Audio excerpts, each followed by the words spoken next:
Hi everyone, Jennifer Levin-Smith with Integral Clinic Solutions, and you're watching my YouTube channel, Navigating the Business of Medicine.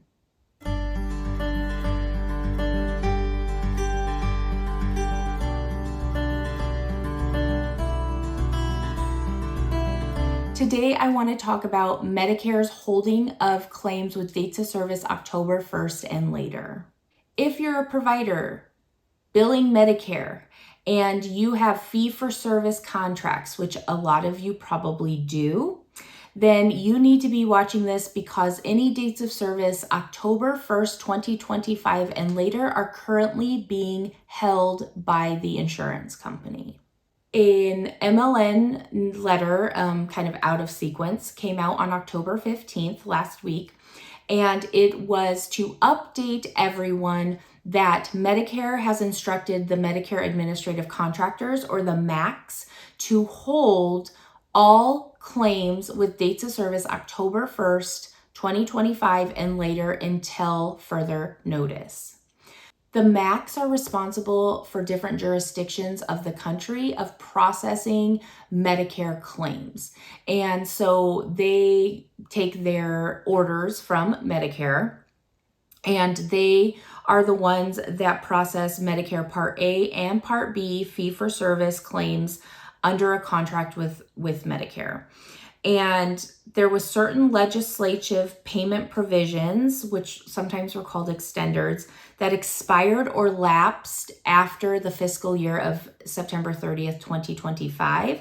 So as of October 1st, 2025, CMS instructed them to temporarily hold certain claims to not do anything, so that when, or if, hopefully sooner, when Congress acts, the payments can be consistent with the law. So there's certain legislation out there that tells them how to process different payments and different types of claims. And because that expired at the end of the fiscal year, they don't know how to process it and they want to do it correctly. So they're holding those dates of service.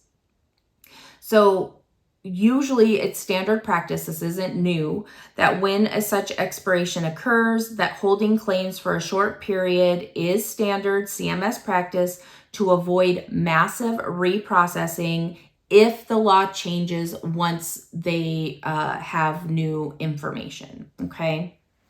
So the hold is temporary, and providers should continue submitting their claims to Medicare. I know you might see some things on Medicare where they're asking you to hold them, but I recommend just keep submitting to Medicare and let them hold them, because they're going to process them most likely in the order that they were received, and then you will make sure that your money will trickle in once it resumes, okay?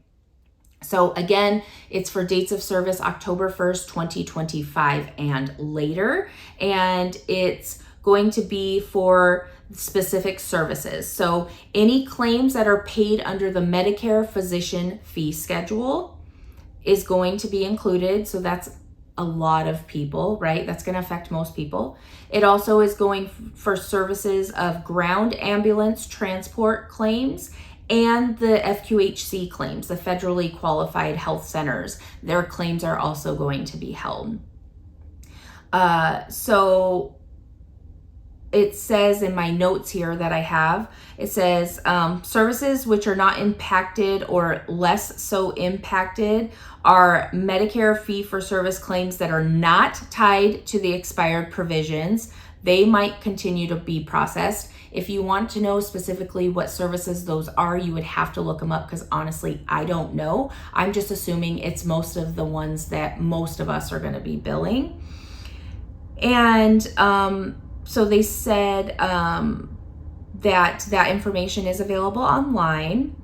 And again, you can continue submitting claims. I encourage you to, but payments are not going to be issued right now. So you need to make sure in your budgets, your accounting, when you're running financial reports and tracking, that you're tracking these, but you're not expecting that money really anytime soon. So just be mindful of that when you're doing all of your finances. And then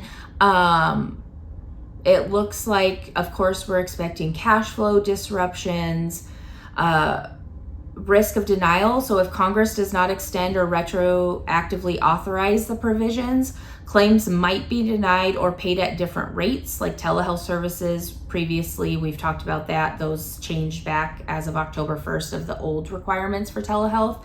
So that's a good example. And we need to make sure that if it's a service right now that insurance, Medicare is not covering, like telehealth, and patients still want it, they need to be signing an advanced beneficiary notice, an ABN.